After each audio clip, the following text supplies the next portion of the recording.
हम लोग जा रहे हैं तेलंगाना से मध्य प्रदेश। मेरे भांजों का व्रतबंध है, उपनयन संस्कार जो जनेऊ संस्कार होता है, जिससे कि ब्राह्मण फिर पंडित बन जाते हैं। तो सबसे पहले हम लोग पहुँचे जबलपुर। जबलपुर में हम लोगों ने नाइट स्टे किया। तो ये है जबलपुर की नर्मदा घाट, गौरी घाट बोलते हैं। नर्मदा मैया का हम लोगों ने आशीर्वाद लिया, दीपदान किया और गंगा दशहरा था उस दिन। तो ये बहुत ही अच्छा सौभाग्य रहा हमारा कि हम इतने अच्छे दिन पहुँचे वहाँ। और गंगा दशहरा के दिन यहाँ पर काफ़ी मेला वगैरह लगता है जबलपुर के ग्वारी घाट में। और ये यहाँ पर कहीं गंगा मैया की आरती वगैरह चलती है। तो यहाँ हम लोगों ने लिए दिए। दिए में क्या करती हैं, कपूर लगा देती हैं, जिससे कि कपूर लगाने से ये बुझता नहीं है और जल्दी जल जाता है दिया। तो ये बहुत ही अच्छा तरीका मैंने देखा यहाँ पे।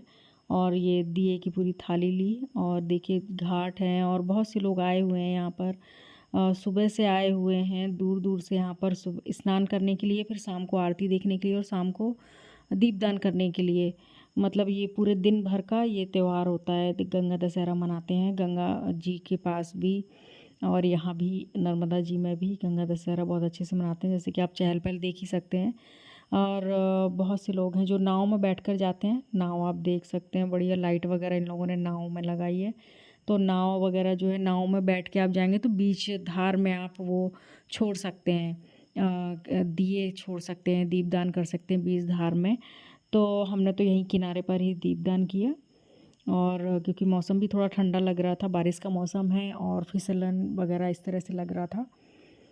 तो देखिए कितना अच्छा, कितना अद्भुत नज़ारा, कितना खूबसूरत है ये। और जो वो लिखा हुआ है नर्मदे हर हर, कितना अच्छा लगता है और बहुत ही अच्छा लगता है जब हम ये सब देखते हैं। और किसी बहाने से देखिए हम गए हैं व्रतबंध के लिए, और इस बहाने से मैं गंगा दशहरा में नर्मदा माता जी की, नर्मदा मैया का आशीर्वाद लेने का सौभाग्य भी मिल गया। तो बहुत ही खुशी हो रही है, एक अलग ही अनुभव है। देखिए हम लोगों ने यहाँ पर फिर दीपदान किए। दीपदान करने का अलग ही महत्व है। अपनी कोई महत्वाकांक्षा का नाम लेकर, भगवान का नाम लेकर, माता जी से प्रार्थना करके, आरती करके और हम दीपदान करते हैं। और दिए इस तरह से देखिए आप छोड़ देते हैं नदी में, नर्मदा जी में। दिए का प्रवाह करना दीपदान करना कहलाता है और ये बड़े सौभाग्य की बात होती है। और आज ख़ास तौर से गंगा दशहरा है तो और भी अच्छा लग रहा है।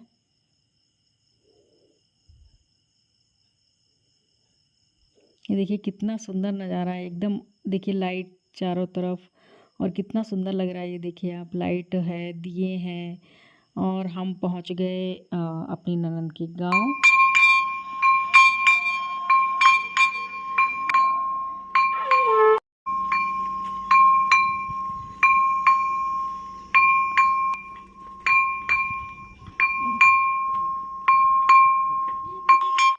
और इनके यहाँ के कार्यक्रम शुरू हुए। सबसे पहले गुरु जी का आगमन, ये इनके गुरु हैं, तो पहले गुरु जी के चरण धोना और उससे इनका घर का सारा कार्यक्रम ये शुरू हुआ।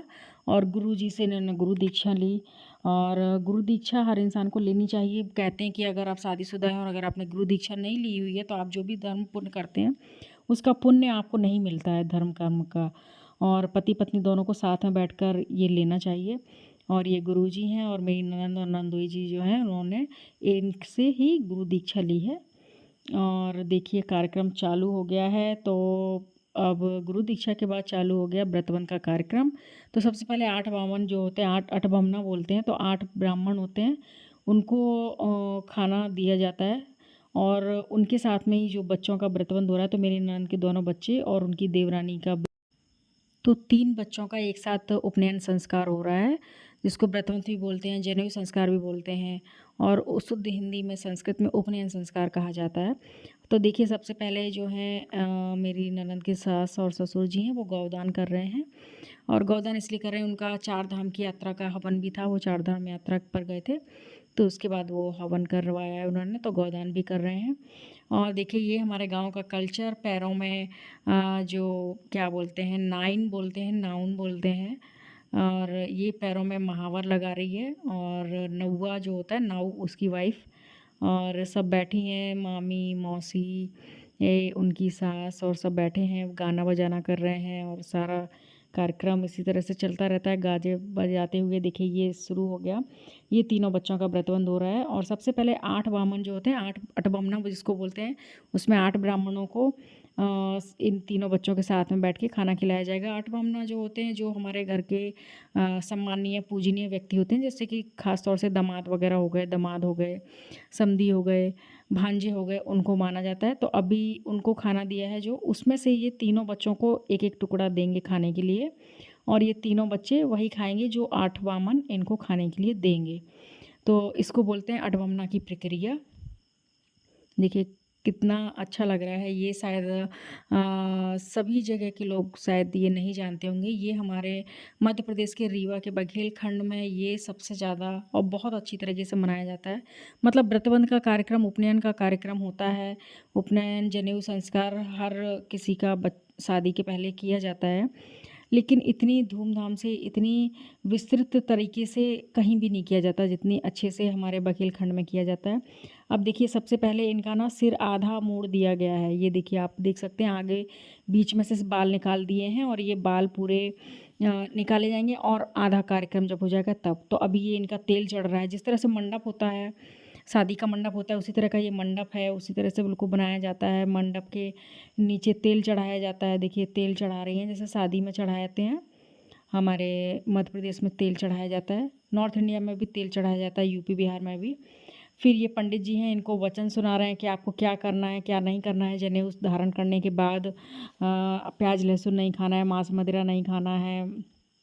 और ये जो जनेऊ पहना है, जब वॉशरूम जाना है, अगर यूज़ करना है, तो जनेऊ को कान में लपेट के 3 बार फिर जाना है।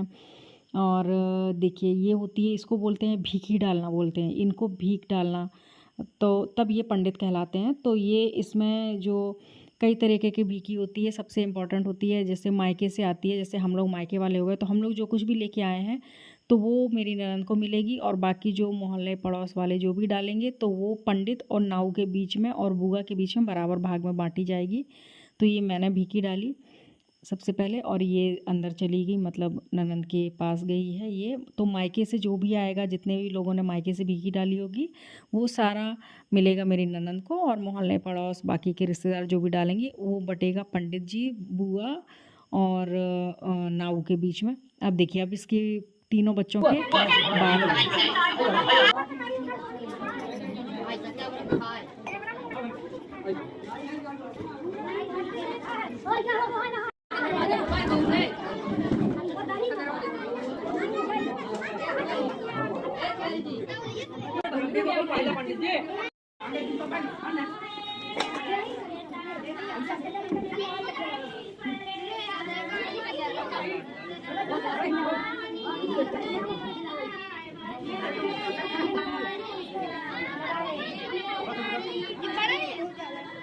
ठीक है, फिर तो ऐसे करते हैं।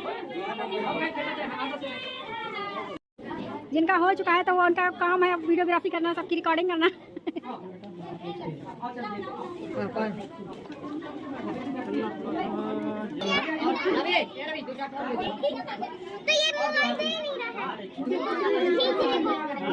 सर पे आ रहे हैं लगा दो बच्चों के। सीधे देखो इधर, काजल लगाने को मना किया है ना।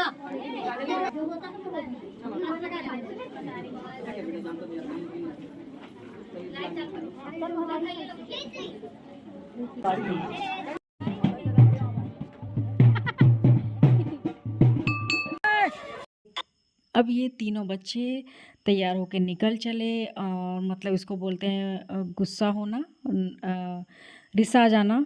मतलब ये भांजे हैं, ये गुस्सा हो गए हैं। अब ये आगे आगे जाएंगे, फिर मामा मतलब कि हम और हमारे हस्बैंड, हम लोग इनको मनाएंगे। फिर ये जो कुछ भी मांगेंगे तो वो हमें देना पड़ेगा। तो जो बड़े वाले भांजे ने मांगा है लैपटॉप, और छोटे वाले भांजे ने मांगा है एक मोबाइल, तो ये हम इनको देंगे। और इस तरह से हमने इनको मना लिया, और मना के इनको वापस ले चलेंगे। ये देखिए कितना अच्छा रिचुअल है। ये आपने पहले कभी ये देखा ही नहीं होगा, ये कहीं होता ही नहीं है इस तरीके से। और ये बच्चों को हम लोग मना के वापस ले आए हैं, और अब इनको यहीं पर मिठाई वगैरह खिलाई जाएगी। और इनकी मम्मी आएंगी और जो कुछ भी हमने भीकी में डाला होगा मिठाई और जो कुछ होता है वो ये वही खा के